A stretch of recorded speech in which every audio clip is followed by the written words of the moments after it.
Hi everyone, this is Barry Carter. I'm here with Dara, and we have just concluded our fourth book together, GTO Poker Simplified. We used a lot of solvers in this book, and to an extent, the thesis of the book is basically showing a mass audience how to use solvers. And today I wanted Dara and myself to use a solver for anyone who's new to them to get an idea what they're all about. And I thought it'd be fun. I was a bit of a noob where GTO was concerned at the start of this project, but the thing that really worked for me was a lesson that Dara kept hammering into me, and eventually became a chapter, which is basically, he said over and over again, your value bets drive your action. So Dara, can you briefly explain to me in layman's terms what you were meant by that?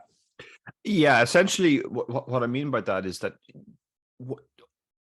all the money that you make in poker really comes from value betting, at least in GTO world. If you're playing against very weak opponents who fold too much, for example, your bluffs, you can make a lot of money bluffing. Or if you're playing against players who call too much, you make money by never bluffing. But when you're playing against very good opponents, they will bluff catch the correct amount of the time. And that means that when you're bluffing, your bluffs will only break even or show a very slight profit depending on blockers. And the same is true when you're bluff catching. So all of your money really comes from value betting, making a hand, getting your bets called. But the reason why we still have to bluff is that if we never bluffed, obviously people just wouldn't pay off our value bets. So essentially, you have to kind of think of bluffing as the loss leader. The thing you have to do to make the other part of the game or the shop profitable. But it's really value betting where you make all your money, because when you bet for value and get called and win, that's a big win. If you're bluffing correctly, your bluffs will be getting called only often enough that they're more or less breaking even. What that means in practice is that when you're looking at any spot, you should think about, what are my value bets here and what do they want to do? Do they want to bet big because they're very strong hands and my opponent has lots of strong hands that can pay me off? Or do they want to bet small because they're not that super strong and I don't think my opponent has too many strong hands? You know, if you're in a situation where you have lots of strong value hands and your opponent never has much, well, if you bet big, he's just going to fold and you're not going to make him very much. So you're better off betting small. But on the other hand, if you are in a spot where you have lots of big hands, but your opponent has as well, and you bet small, you essentially let him off the hook. You let him off for cheap. So towards the end of writing this book, you and I discovered GTO Wizard, and it would have took you less than a year to explain this concept to me if I'd have known about this feature that GTO Wizard has, which I discovered towards the end. So this is GTO Wizard, highly recommended, very useful, very robust solver tool. And they have these impressive reports where you can, I guess, mass analyze a lot of spots across every type of flop type. And I'm just going to dive in and we can explain this concept of your value bets driving your action as I do. Yeah, so just what you can see Barry doing there is he's set up a situation. The numbers on top mean everybody has 50 big blinds. So it's a situation where we're at an 8-handed table, 50 big blinds, under the gun raises to 2.3 big blinds, and it folds around to the big blind, and the big blind calls. So these are the ranges. This is the under the gun opening range on the right. Ignore it, all the numbers and the colors just for now. This is what we call a linear range. This is essentially all the strongest hands down to the weakest hand that would be sort of correct in the range, but there's no weak hands in this range. These are all the best possible hands, because this is a strong linear range.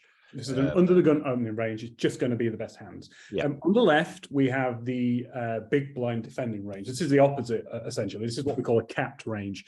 This is lots and lots of middle to weak hands that are strong enough to call in this spot.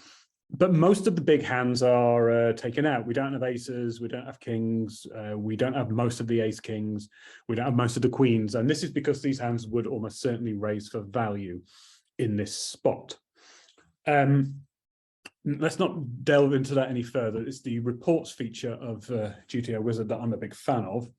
So I'm just going to filter some stuff first. I'm just going to take paired boards out because it slightly dilutes the point that I'm going to make here. And okay, so what this is showing us, every potential flop type on the left, and the most every potential strategy that the okay, so we've just assumed under the gun the big blind is checked because they almost certainly always check. So this is every single flop type on the left, and here we have the potential strategies that the under the gun player is going to make.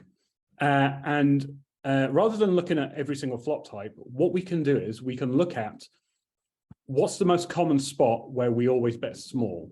We always bet small almost exclusively on, for example, an ace 7-4 rainbow flop. So let's just look at that in some detail. Yeah, it's the primary betting strategy. We bet 20% or 33% on this flop. And why would that be? Because if you look at this, we've got a nice breakdown here of the sort of hands we have here, and they're all incredibly strong hands. Like, yeah, so 30% of the time we've got top pair on this flop, and 14% of the time the big blind does not have a hand as strong as top pair. Yeah, so just to explain, I hope I'm getting the colors right because I'm colorblind, but the top line looks green to me, and the second line on the graph looks bluish.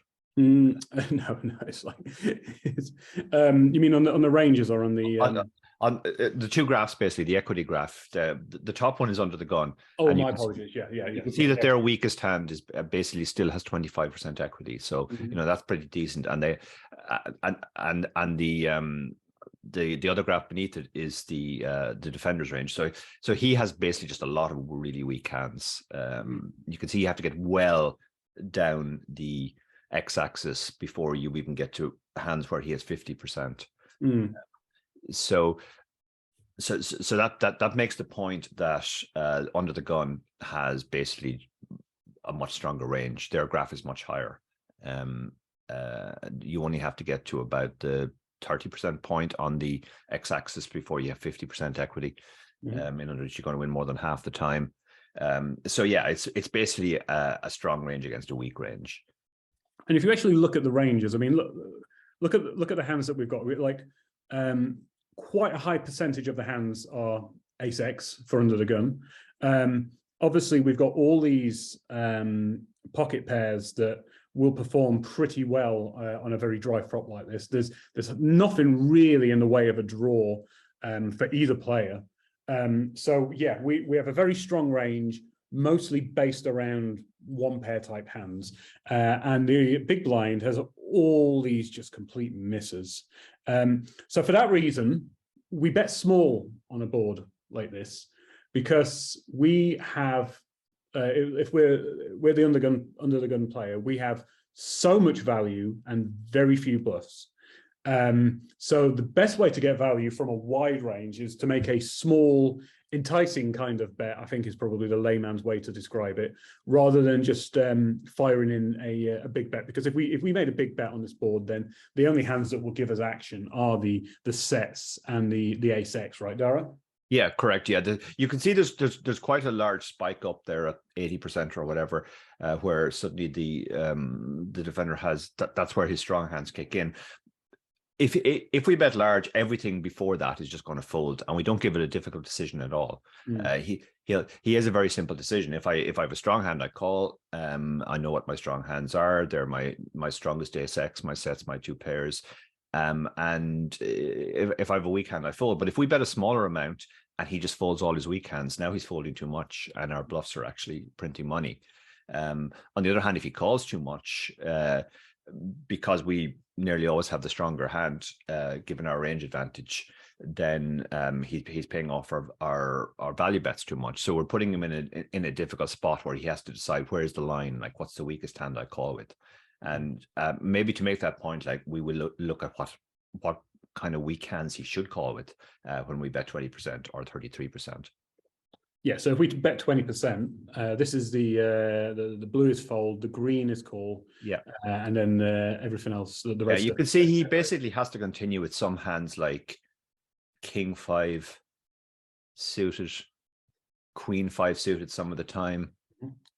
He can't fold a pair, obviously. Not even a 4 is folding, but all some of his king X has to continue, even though it hasn't got anything yet. Some of his queen X has to continue. Even some of his jack X has to continue. Jack 10 has to call. Jack 8 suited has to call some of the time. All the way down to 10-9 suited has to call sometimes, presumably when it has a backdoor flush draw. Yeah, the king 5 suited. I've just looked at that, and it stays in the pot every single time, except for when it doesn't have a backdoor flush draw. Yeah. So this bet size basically just gives him a much more difficult decision.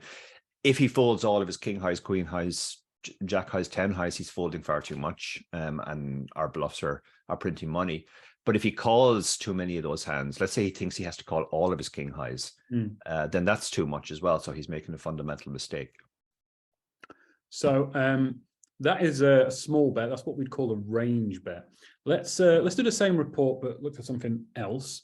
So checked, and then so we looked at the situation where we most commonly had a small bet. Let's go to the other end of the extreme, and let's look at the overbets. So the most common board for us to overbet would be a 10-8-5 rainbow board.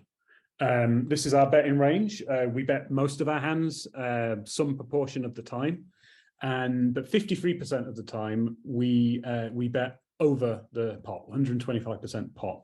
These are the hands that we do it with.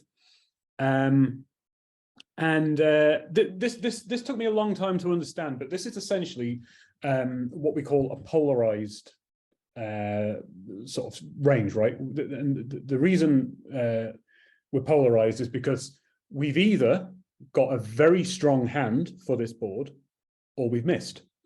So it's pretty difficult to have like a mega strong hand on a 10-8-5 board. There's no straights out there, there's no flushes out there, but we can have sets, and we can and our pairs and over pairs have essentially increased in value on this sort of board. So we miss a lot of the time on this board, but when we do have a strong hand, we get to bet bigger, right? And as a result of this, we also get to bluff more. Correct. Yeah, and another factor here is that this is what we call a more dynamic board. If we have the best hand right now, say we have a 10, there's still a lot of bad turn cards for us. Whereas on the ace high board, on ace 7-4, most of our best hands are an ace, and if they're ahead now on the flop, they're much more likely to stay ahead than a 10 is to stay ahead on this board.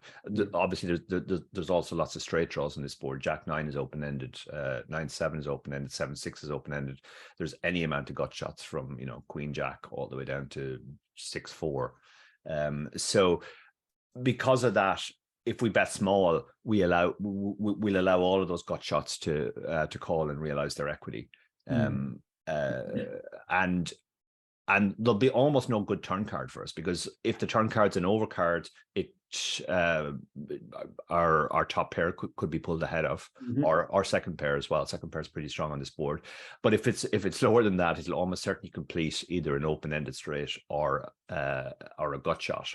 Or in some cases, multiple ones of those. I mean, if the board's a 7, Jack 9 gets there, 6-4 gets there, 8-7 turns into 2 pairs. So there's pretty much no good turn card. So that's another reason why we're betting big here. Our value hands want to bet big, not just because they're very strong on this board, but they're very strong right now. But they might get devalued in the future. And let's just have a quick look at what the big blind does in response to this board. So they're folding like 60%, almost 60% of the time now, which is a lot more than they were folding in the previous example. And this is the other sort of big point about a polarized board. It means we, in a big bet, we can bluff more, not less, so because we will get more folds, right?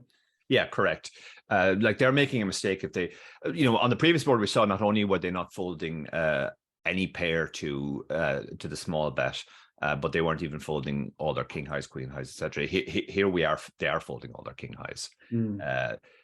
And they're actually folding some pairs as well. You can see some of the weaker fives are folding. 8-7 off is folding some of the time. 8-6 off is folding nearly all the time. So by using this big size, again, we're putting them in a difficult spot where if they always call with a pair, they're calling too much, and our value bets are printing money.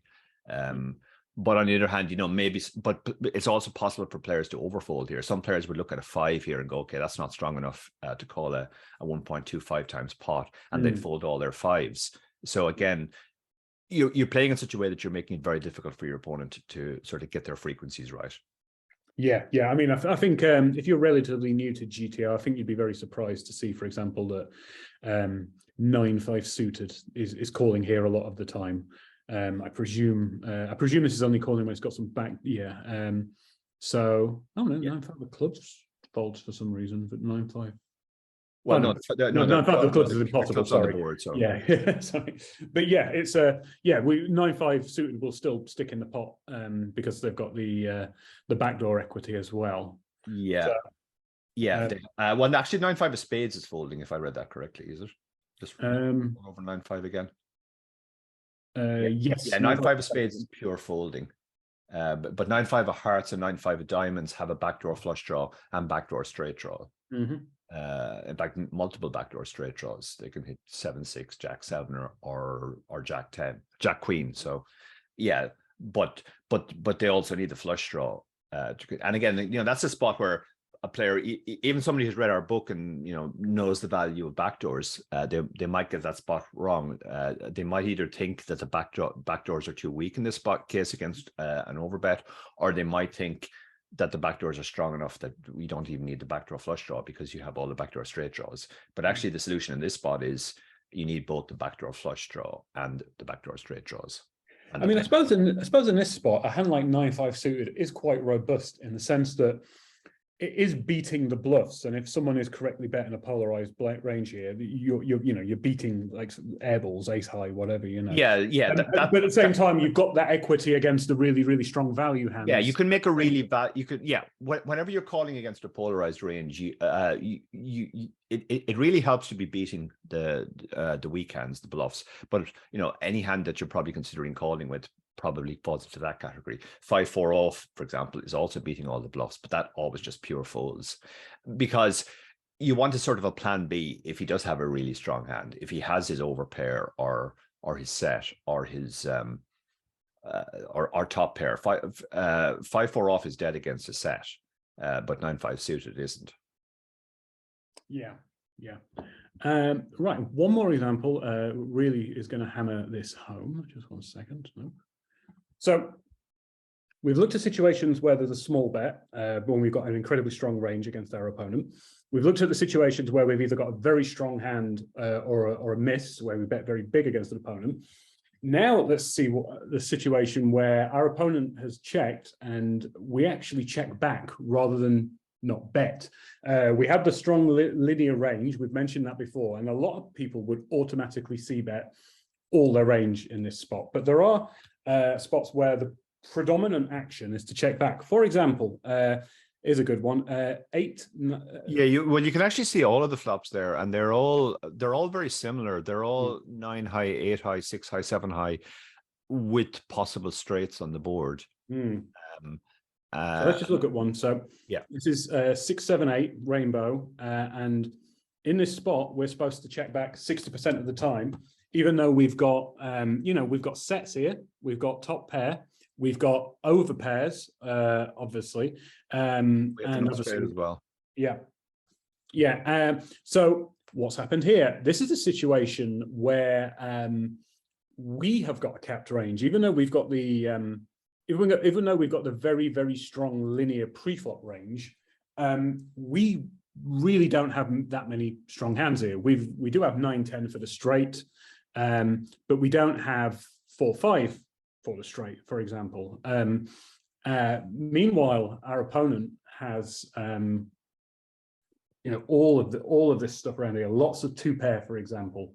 lots of combo draw type hands, like for example, 10-8 or so on. So this is a situation where we don't range bet and we don't overbet either, right, Dara?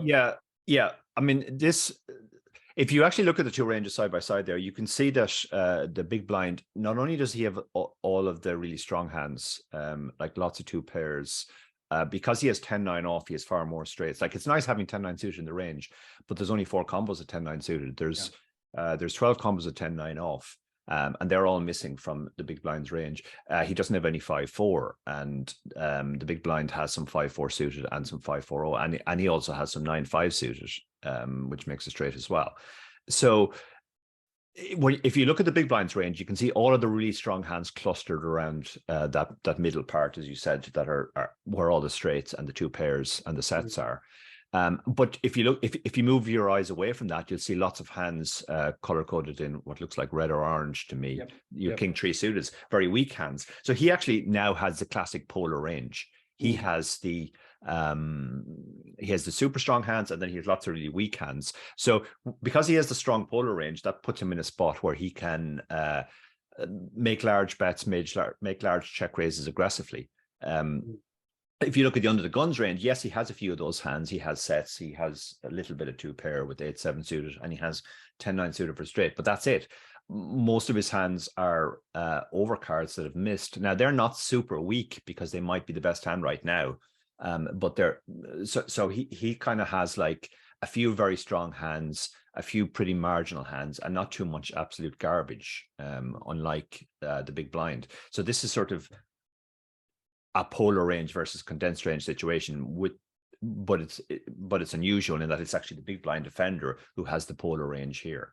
And therefore, we talk a lot in the book about the 1-2-6 dice versus the 5-4-3 dice. If you have a dice which can only roll a 5, a 4, or a 3, and you have another dice which can roll a 1, a 2, or a 6, well, the 5-4-3 dice will win 2 times out of 3, unless the other guy throws a 6. But if we don't know whether he has a 6 or a 1 or a 2, we can't actually bet ever in that spot. We can only pretty much check, and this is a very similar situation with that. It's not completely the case because we obviously do have some knotted hands, but it's very largely the case. So because of that, anytime you find yourself at the nuts disadvantage, your opponent just has far more nuts than you, he has the more polar range, you just have to play more passively, and that in this case means checking behind. And to really illustrate that point, in this example, the big blind check, and we were the undergun player pondering a bet. But if we go back one step, you can see that actually in this situation, the big blind is supposed to lead out 33% of the time, with all their 8x, all these sort of this cluster of hands that are straights and combo draws and so on, and also and then with bluffs also Queen 4 suited that could make some sort of runner hand and so on. So this is an example where the player is supposed to quote unquote donk lead, which used to be a derogatory term, but it's actually a very valid strategy in GTO, right? It's a very valid strategy, yeah. Also, just a quick note on the sizing, because he's out of position, he's actually using the smaller sizing. When you're in position with a polar range, you tend to use a big sizing. When you're out of position, you use a smaller sizing because basically your opponent has all of the options. So, but yeah, he's using the polar range here. He wants to use he wants to dunk a lot of his stronger hands. So you can see that all of the stronger hands are dunking at least some of the time. 10-9 suited, 10-9 off, and then his sets in 2 pairs. The types of hands you don't want to dunk are sort of the marginal hands. So if you look at a hand like Jack 6 suited, for example, it doesn't really make any sense to dunk that. That plays fine as a check call. So your very strong hands and then your weak hands. The reason why you do it that way is with your very strong hands, if you do get raised, you can continue. With your very weak hands, you're going to have to fold. But if you have to fold a hand like Queen 3 suited or Queen 2 suited to a big raise, that's not a big deal. If you lead with Jack 6 suited and get raised, that it's going to really suck to either fold that hand because you're giving up a decent amount of equity, or to call with that hand because you might not have the correct equity to continue. So with that sort of middle part of the range, that's your checking range. With the stronger hands, now you also have to be careful that they can't be the only hands that you check, because then if you check, your opponent knows you don't have a super strong hand.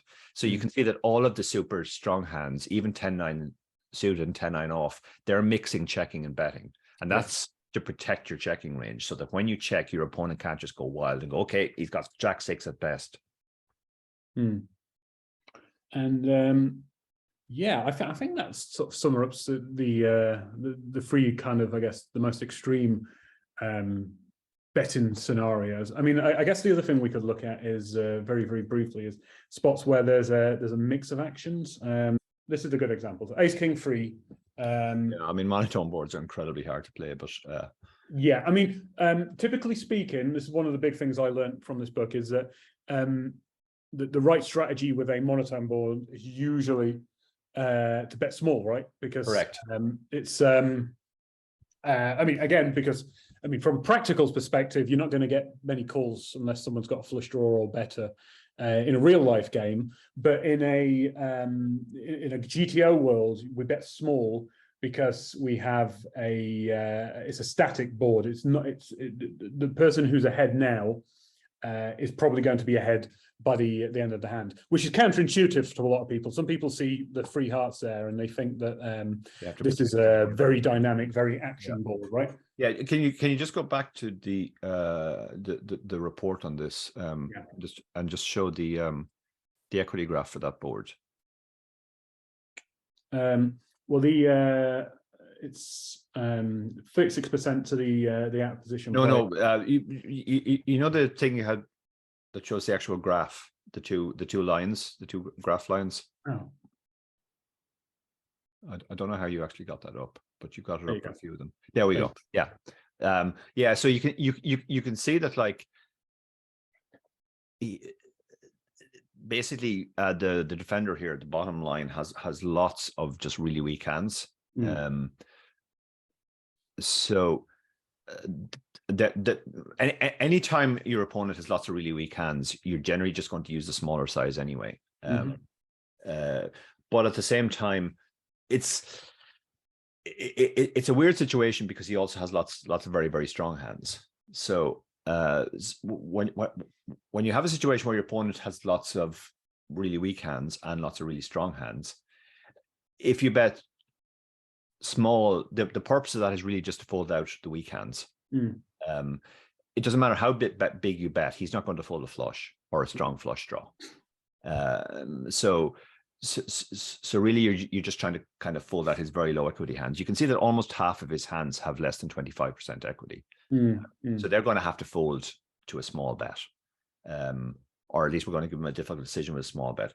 But at the same time, 25% of his hands have more than 50% equity. So they're the top 25% of his range. So they're going to continue irrespective of what size we use. So we're kind of targeting the first part, not the second part. The fact that he has lots of really weak hands.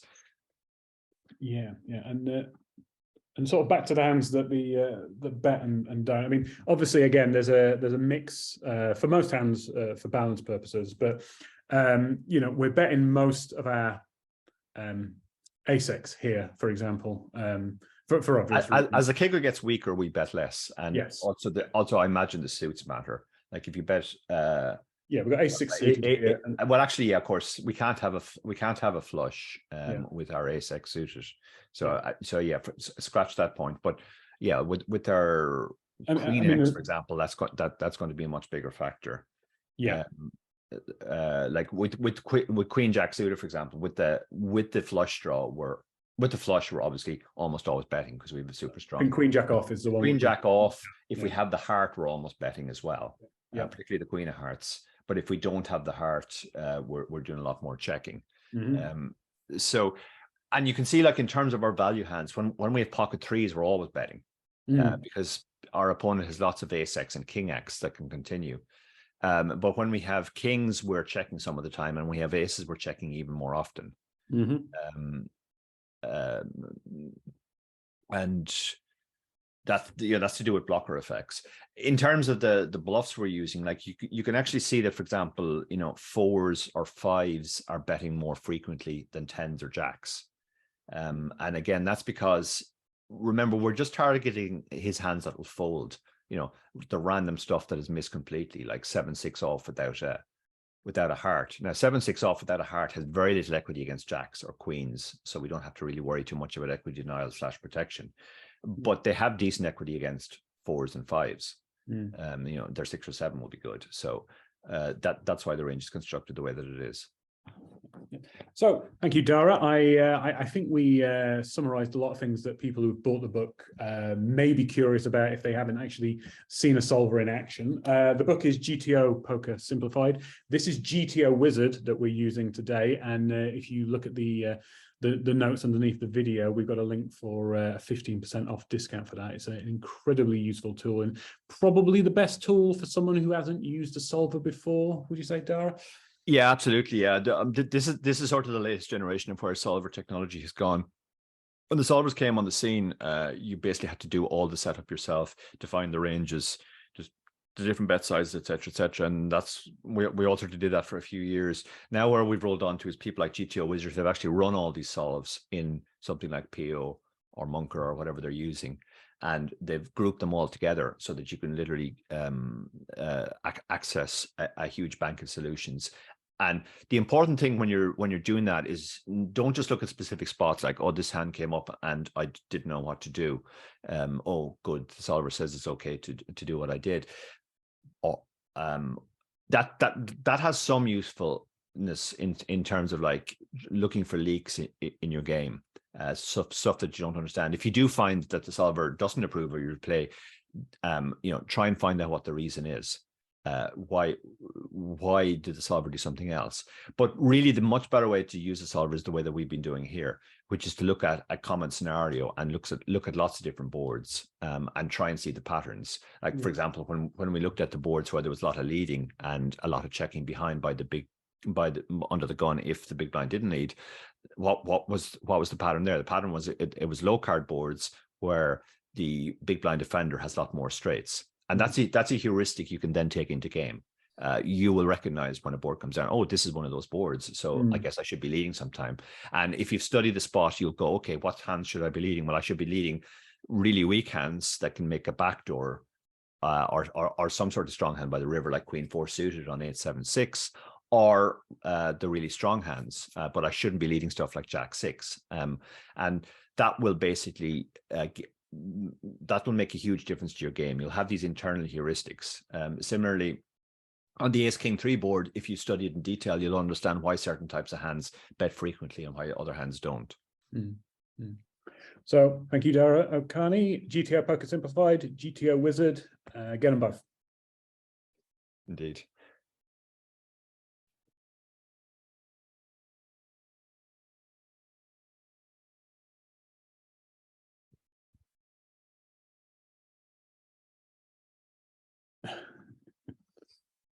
I should have checked. I've done this before. We're editing this, right? Yeah, we are editing this.